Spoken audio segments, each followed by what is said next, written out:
తెలివితేటలు చంద్రబాబు నాయుడు గారి తెలివి తక్కువతనాన్ని ఉపయోగించుకొని, లోకేష్ ఆవేశాన్ని ఉపయోగించుకొని, పోలీసు వ్యవస్థను ఉపయోగించుకొని వందల కోట్లు బెట్టింగ్ కట్టారు. ఈ బెట్టింగ్లో పులివెందుల నాయకులు, జమ్మలమడుగు నాయకులు బ్రహ్మాండంగా వీళ్ళు ఆరితేరిన వాళ్ళు ఉన్నారు అక్కడ. ఈ పేర్లన్నీ మీ అందరికీ తెలుసు.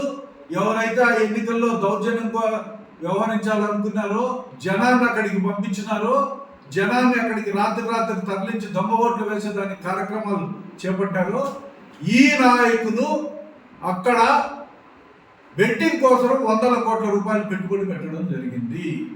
ఈ బెట్టింగ్లో వాళ్ళ డబ్బులు పోతాయనే ఉద్దేశంతో పోలీసు వాళ్ళను ఉపయోగించుకొని, అన్ని స్థాయిలో ఉన్న పోలీసు వాళ్ళను, వాళ్ళకి కావాల్సిన వాళ్ళని అక్కడ డిప్లాయ్ చేసుకొని, ఉపయోగించుకొని దౌర్జన్యంగా ఓట్లు వేసుకొని పూర్తి స్థాయిలో అక్రమాలు చేస్తూ ఓటర్లను రానికుండా చేయడము, ఇటువంటి కార్యక్రమాలన్నీ చేసి ఈరోజు గెలిచేదానికోసం ప్రయత్నం చేసి సిగ్గు శరము మానము బయటకు వచ్చి మేము గెలుస్తాము, చంద్రబాబు నాయుడు చేసిన చాలా మంచి కార్యక్రమాల వల్ల మేము గెలుస్తూ ఉన్నాము, దానివల్ల ఈరోజు ప్రజలందరూ మాకే ఓట్లు వేస్తుంటారు, 10 రోజుల నుంచి మేము విస్తృతంగా ప్రచారం చేసినాం.